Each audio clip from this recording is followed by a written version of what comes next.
tell us a bit about your childhood and life growing up? I had a good childhood. With my mum and dad. Lived in Africa to start with, because my dad was a computer engineer, so he travelled around, worked in mines. And so, yeah, we lived in Africa first, then went to Papua New Guinea, lived there for about 10 years, then went to Australia and stayed in Australia for about 30 years. So is that where the accent's from, Yeah. Australia? Yeah. Is it Papua Guinea in Africa? No, it's another country near Australia. Okay. Yeah. Yeah. Watch a documentary about it. Yeah. Yeah, it's a good place. Love it. So what made you move from Australia? Come over here for family, really. Yeah, and end up getting a habit and having to work. How old were you when you moved here? 36, I think. And what about school and stuff? How was that? Yeah, just normal, really. Normal school, yeah. So you'd say your childhood Boring. was pretty... Yeah, pretty normal. Boring, really. What about moving around a bit? Was that strange or...? No. No. No, I think that when you're young, you can handle stuff like that easier. You're a bit more adaptable. Yeah, exactly. Yeah. Yeah. So did the habit cause you to start working? Yeah, pretty much. Yeah, because I wouldn't be working if I didn't have a habit, so... No. Yeah. So what about the first time that you tried drugs? What made you... I was going to a party, and there was a few of us, so everyone joined in taking drugs. Yeah, that's how it started, really. And was that your Parties. first experience? Yeah. With all my mates. Yeah, it was great. So you enjoyed it the first time then? Yeah, absolutely. Always have ever since. 30 years later. Tell us a bit more about what made your decision to start working. Well, I was just walking up the road in the red light district in Australia, and this guy was chasing me up the street, and I was saying, no, no, no. And then he's like, I'll give you 150. And I was like, oh yeah, well, I could do with that. And yeah. And that's how it started, really. So you started in Australia before you moved here? Yeah. And how did you feel about the first time? Didn't bother me. No. No. Not at all. That's good. It's just business, really. Is that how you view it? Just Oh yeah, definitely. Yeah. just business? Absolutely. Is it any different in Australia to how it is here? Pretty much the same, really, except yeah, the prices are better over there. Are they? Yeah, they're too cheap here, I think. What's the prices like in Australia? About 2.5 times more. Why do you Big think that difference. is? Don't know, you know. No. No, very strange. So it must have been a bit of a shock when you moved here. Yeah, you could say that. I thought they were joking. Yeah. I said, no, really, seriously, how much? You're kidding me. I'm going back to bed. So how much is the typical price around here?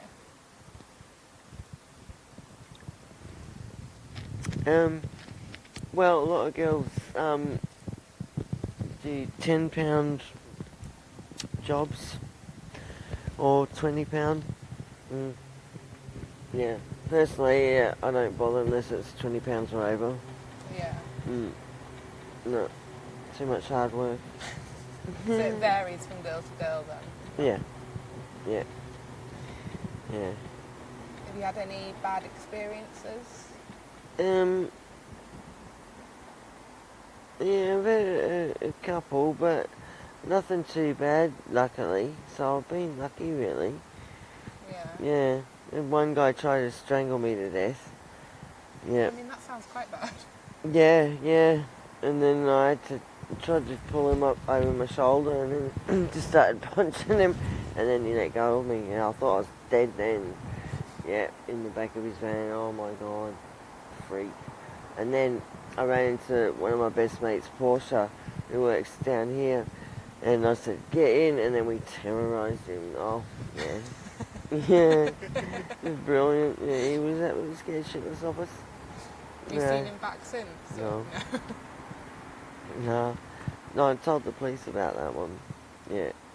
And how did they handle it? Well, they're looking into it, but it never went far. So, That must have been terrifying for you, though. Oh, it was? Yeah, absolutely. Thought that was it. The end of my life. Yeah. Oof. Heavy shit, that, I'll tell you. Yeah, I thought, oh, it's all come to this.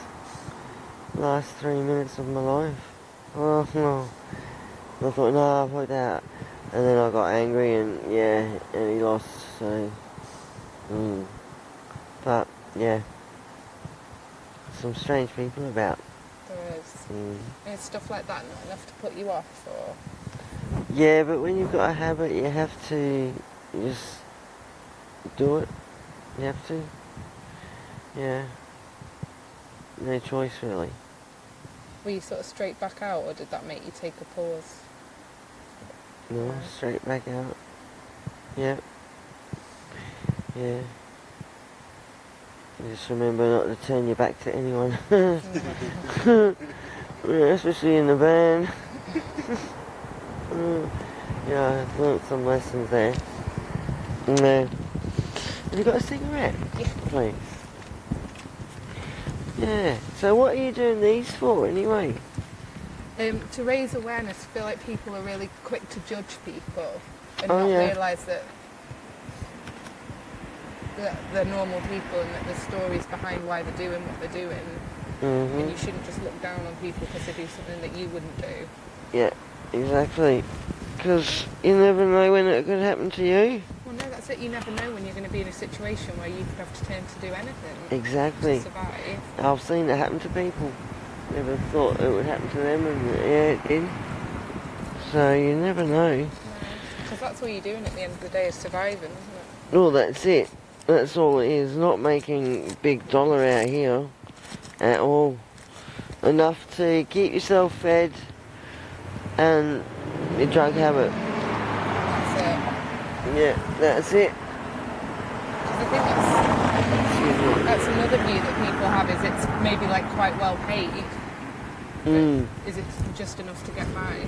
Yeah. Yeah. Just got enough for, yeah, basics. That's it. It's insane. Yeah. What drugs do you use? Crack and heroin.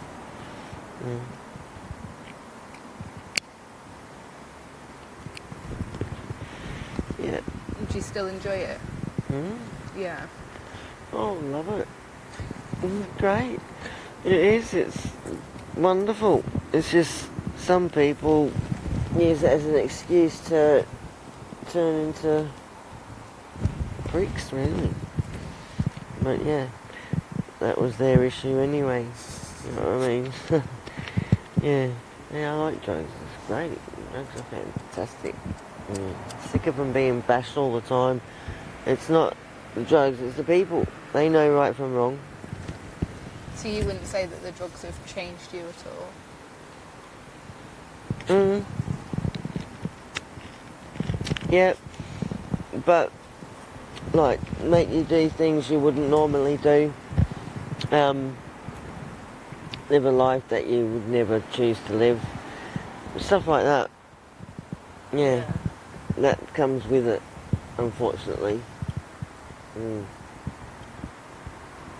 Yeah, I'm looking for work as I'm sitting here. Yeah. How do you feel about the men that pay for it? Fine. Yeah, nothing wrong with it. Is it quite a variety? Oh, yeah. Totally, like, yeah, all sorts. Absolutely all sorts. Incredible. Every type you can imagine. Because I think that's another thing. People are quick to judge the guys that pay for it as well. And Everyone ranges from all walks of life. Yeah. There's no one type. It's just a service at the end of the day. That's all it is. It's not romance or going out on a date or anything like that. It's just a bam, thank you, ma'am. Job done. See you later. Yeah, it's a good thing. Yeah. Mm. Have you ever had any really weird requests or anything? Not too weird, but yeah, I've had a couple. Yeah. You do get some weird ones. Yeah. I don't tend to keep them in my memory.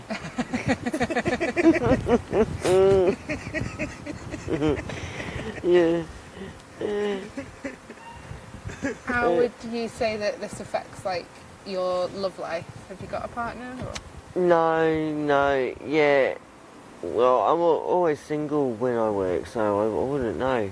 Yeah. I couldn't imagine me being with some guy that would allow me to do it. No. Because some of the guys do, don't like I think a couple that we've spoken to. Yeah, they do. Yeah. Sit down there and wait. Yeah, and go score drugs. Disgusting. But then the girls allow it, so there you go. Yeah, I guess it all comes down to what you allow, isn't it? Yeah, that's it. How long have you been single for? About 3 years. Yeah. What do you look for in someone? They got to be stable and normal and not take drugs and yeah, just normal. Have a house, car, job, stuff like that. Yeah. Normal's good. Yeah. So, yeah. No riff-raff for me. Have you got any children? Yeah, I've got 2 daughters. One's in Australia, one's here. They don't know anything about what I do. I just keep that to myself. They don't need to know. No point. Yeah. Are you quite close to them? Close to my daughter here, Tyne, yeah. She's a little star, she is. She's brilliant. She's as wild as me, oh my god. How old is she? 24. Oh gosh, you've got your hands full then. Oh yeah, she is a handful. Let me tell you, she's brilliant. Do you get to see her a lot? Does she live around here? Or? Yeah, she doesn't live far, so yeah. That's good. Now and then. Yeah. Oh. Alright, have you heard enough? You got any? Does she know that you take drugs? Yeah. Yeah. How does that affect your relationship with her? Well, it doesn't really. No. She accept it? Yeah. And then, yeah. Yeah. She knows she can ask me anything. But yeah, we don't really talk about it, to be honest. Yeah. Mm. Have you ever been to a rehab? I've been to loads of them. Yeah. Yeah. And it's all about how you want to, when you want to give up, you can't just go to rehab and expect it to be done unless you want to do it. It's the only way it works. So if you're not ready, Then it's a waste of time. Yeah, definitely. what point does it get to people to make them realize it's time? Probably when they've had enough of the lifestyle, I suppose. Getting robbed and ripped off and not having a place to live and not eating and being hungry all the time and yeah, get sick of it at one point and then you're like, enough's enough. Yeah. Yeah. Do you have a place to live? Nope. So you're homeless as well? Yeah. That must be really difficult. Yeah, it's a bit hard. Yeah. What's the worst part? Not being able to just go home and have a coffee and put your feet up and watch a bit of TV, I think. Just chill out. Imagine it must be quite scary sleeping on the streets. No, I know everyone around here anyway. Yeah, no. They always, Roxy, wake up, can you score for me, please? Yeah. No, it's alright. Yeah. How long have you been homeless for? About 9 months. Yeah. And how did you end up homeless? Well, I had a fight with my landlord and got kicked out, really. Yeah. So see you later. Catch up. Yeah. Yeah, so the council don't believe that I'm risk enough to help. How can they not believe you're at risk enough? Yeah. When you literally have nowhere to go? No, that's what What? that's what they reckon. Not bad enough situation. That makes no sense whatsoever. I know. That's the council for you. No help whatsoever. What did you want to be when you were growing up? Like, where did you see your life? Probably just being a receptionist and being a normal person, I think. Yeah. Yeah. And then I started partying when I was a teenager, and it just snowballed into this. Yeah. Have you got any advice for people at all? Yeah, don't get a habit on drugs. If you want to take them, yeah, take as minimum times as you can. Once you get a habit, you're stuffed, that's it, it's over. But you can play with it, yeah, go out on the weekends. Just make sure you don't do it Monday, and then Tuesday, and then Wednesday, and then, yeah. Do you think if you only use on the weekend, do you think that will lead into use it daily? No, not always. No, I find a lot of coke users, like, they'll drink and sniff coke on the weekend and that's it. And yeah, find that a lot. Yeah. It doesn't lead on to anything else. Thank you very much for watching. We're now going to talk a little bit about Roxy. Please do not forget to hit subscribe if you have enjoyed. Thank you. Roxy. I like her. She's different, isn't she? So she originally started working in Australia as a prostitute before moving here, where she carried on doing the same. Yeah. So it's quite different in Australia, as in the prices are better. Which don't really...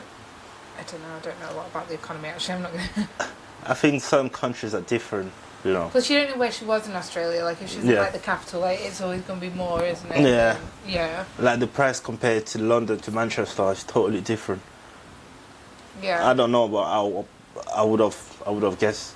It seems like it's like a similar culture in both. Like she doesn't say there's apart from the price, there doesn't seem like a massive difference in the working. And she's, I guess she's similar to everyone else that we spoke to in the way that I don't understand how they do it. They literally view it as business.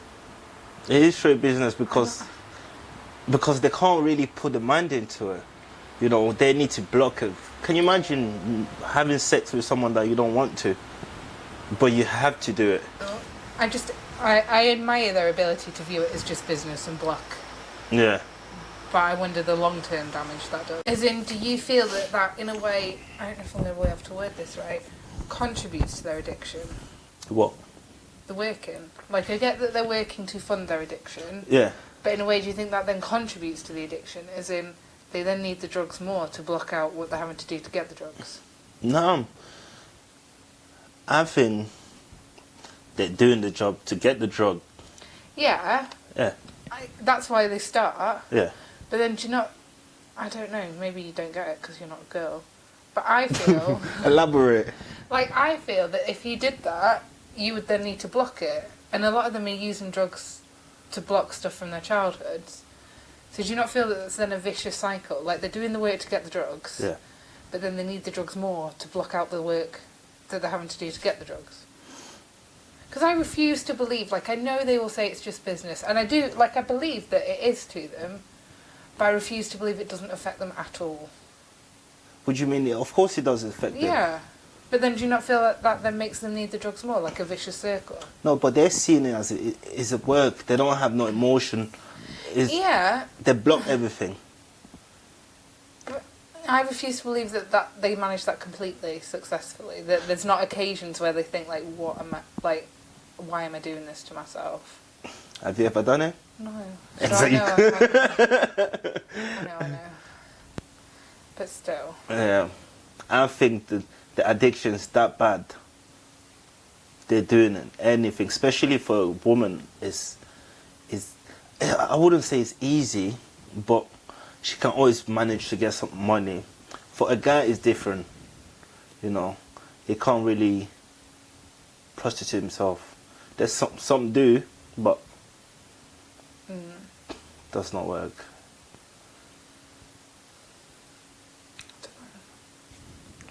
I admire their attitudes and, like, general. Because she's so laid back. She's like, yeah, nothing that bad's ever happened to me. There was this one guy that tried to strangle me, and it's just like it was nothing to her. But that's what I refuse to believe, that it's nothing to them. I think I don't know. Obviously, I can't speak for them, and I don't want to. I just think if that was me, no matter how, like, carefree I was acting about it, deep down, I think there would definitely be moments where it would affect me. As like regretting, I think they know what come with the job. You know. I don't think they do until they start. Because, like, I couldn't imagine what comes with the job. I don't think until you do it, you could. Yeah, you learn through. Yeah. You did, but you heard stories. This girl, this. Yeah. It is sad. It's beyond sad. And another common thing is, like, everyone that we've spoke to, like, straight after, like, most of them, I think everyone that we've spoken to has had experiences like that, like, where the guys tried to attack them. Yeah. And they're all straight back out after. It's crazy. The drug controlled their life, you know. The drug's stronger than the fear. The drug is the first priority. Regardless what else is going on, the addiction is that powerful, that's the top priority. Yeah. You don't care if you're hurt. You need to get yourself fixed, especially if you're rattling. Physically, you need, like, especially like heroin. Physically, you need heroin or some type of opium to make your body functioning. So then. Yeah, it's like a physical addiction as well as a mental one. Yeah. So Roxy, she says that she still really enjoys taking the drugs, but then I feel she contradicts herself slightly when she says that the drugs make you live a life that you'd never live if you weren't on them. Yeah. Maybe not contradict herself, because I think she does still enjoy the drugs, but she recognises the lifestyle's far from ideal. I don't think she's contradicting herself. I think she loved smoking it. She loved, at that time, you know, whatever, she make her feel better. But after that, that's the reality. When you're sober, that's when reality, that's when you start to hate the lifestyle you're living.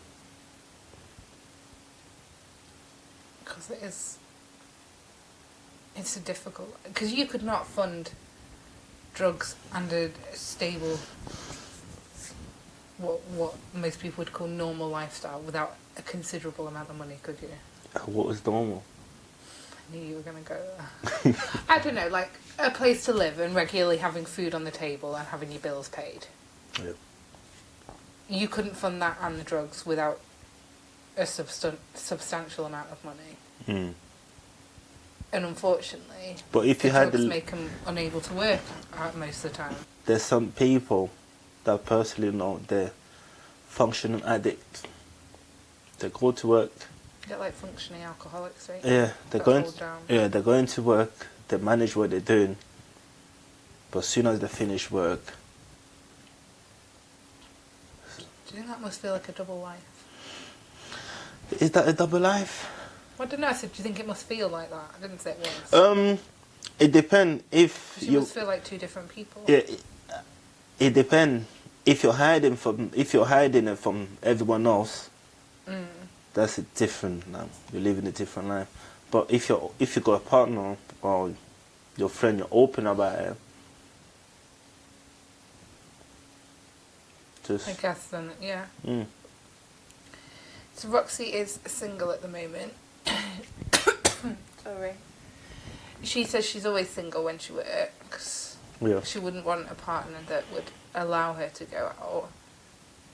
And I am aware that I might get, I don't know, I don't think people are going to like what I want to say next. But I think I'm going to say it anyway because it's honest. You can't please everyone. Can't say. She wants a stable partner with a job, a house, a car. Mm. I don't know how to word it. Not that I don't think she's deserving of that. But I don't think it's fair of her to want that. There's nothing wrong to want what you want. But why would a person like that, oh my God, you're going to hate me, want to be with her? I want a Ferrari. I want a Ferrari. Is that a problem, me want a Ferrari? Mate, you can't even drive. No, but what I'm saying, if I want a Ferrari, is that a problem?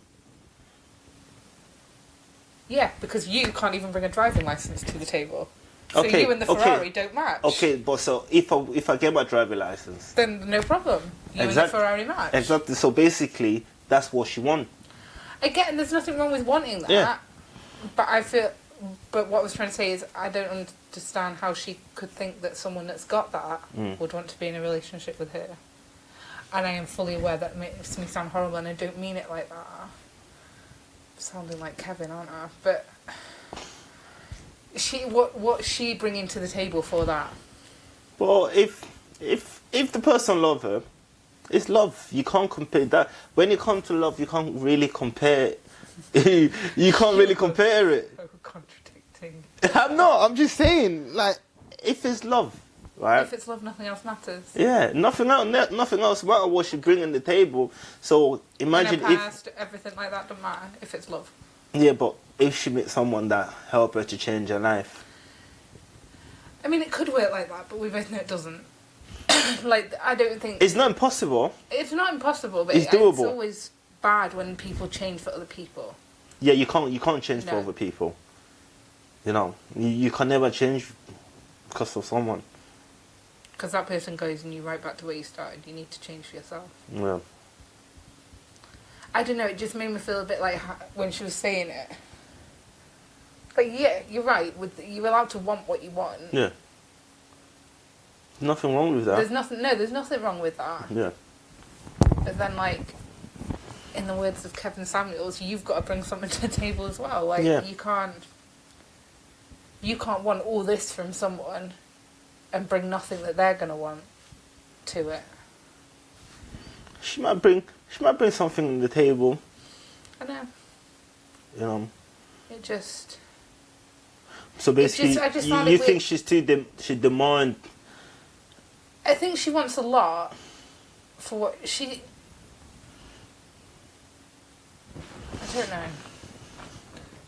I don't know what I'm trying to say. Like, it's difficult because she said before that she enjoys the drugs. Like, she doesn't mind the lifestyle that she's living. Yeah. But yet she wants someone who is the complete opposite to the lifestyle she's living. But she doesn't seem prepared. I don't know. Well, probably she's prepared to change her lifestyle if she made do you think deep down that means she realises that? It's like you meet someone. Yeah, you want someone. I was going to compare that. It's like me wanting like Idris Elba or whatever. Like, what do I bring to the table? What do you bring to the table? Nothing. But do you think it's fair for someone to ask you, what do you bring to the table? I do, though. Yeah. I do think that's fair. So, what do you bring to the table if you want nothing. That's it. But a badly paid job, a kid, a hamster. That's about all will I bring to the table? But I think I can cook, but I think it's more when people say you bring something to the table. I think it's more than what have you got? Like, no, it's nothing like you got a car, you got a house. It's more mentally as well. what you can bring. What you can bring, no, it's more mentally. Again, nothing in that department I can bring to the table. Mentally unstable over here. Okay, we'll move on from that before I dig a bigger hole for myself, a bigger grave. Her daughter, she's close to the daughter that lives in this country, so she doesn't know what she does, but she does know she takes drugs. I actually think that is a really good mother-daughter relationship, or parent relationship. Like, I think being honest and upfront is really important. Yeah, but sometimes you don't want to tell your loved one because you don't want to hurt them. No. But I think it must surely be helpful in that situation for, like, her daughter. Like, if her mum does something that hurts her or whatever, like, surely she can understand it a bit more because she knows, like, if she didn't know about the drug taking, she might take it a lot more personally. Yeah. No, that makes sense. Like, I just feel like being honest and communicating, and then that opens it for her daughter to be honest with her as well, doesn't it? Like, if she does something or tries something. So I think that's important. Roxy's telling us that she's been to lots of rehabs. Yeah. And she's made a point that you've been saying for ages, like, unless you want it, rehab's not going to work. For me, if you're not ready to change, regardless, you can go to rehab, you can go wherever you want, you're not going to change because mentally you're not prepared to change. You can't. Which I think, like, I don't feel like the government understands that. They throw a lot of money into, like, programs and recovery and stuff like that. Yeah. When I feel like the real issue needs to be tackling it before people get started. Yeah. Because once you're an addict, even if you recover, you still, like, look, alcoholics are always labelled alcoholics. You then can't drink at all. They're just recovering alcoholics, aren't they? Yeah. Like, it's not too late once someone's an addict. But surely, the solution is to... Well, prevention always is the best. Prevention's better than cure. Yeah. I just don't know where, like... a lot more could be done. Oh, there's a lot more.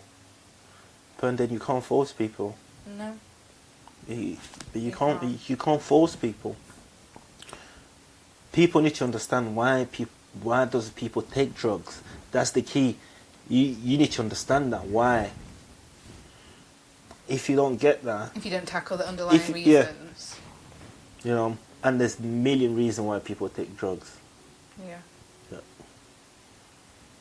But yeah, you're right. If you don't tackle the underlying reasons, you have no hope of, because they're just going to surely have to find another way to cope. Yeah. With Roxy is different because I always thought most addicts, they always deal with the trauma from being a kid. Yeah, but you don't know that what she's... We have to go through... You have to take her We have word. to take her word for her. Her childhood was lovely. Travel around. But Louise said that. And then look what happened with her dad. Yeah, but Louise was different. That something happened to her when she was a kid. Yeah, but I'm just saying, like... Because I always think majority of the addict...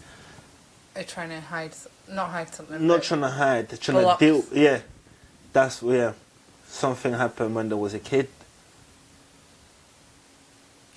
Or being abused, but with Roxy is different. She's literally like, it started from party and then it went too far. Yeah.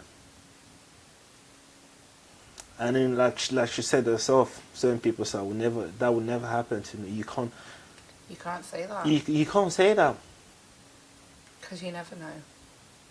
No.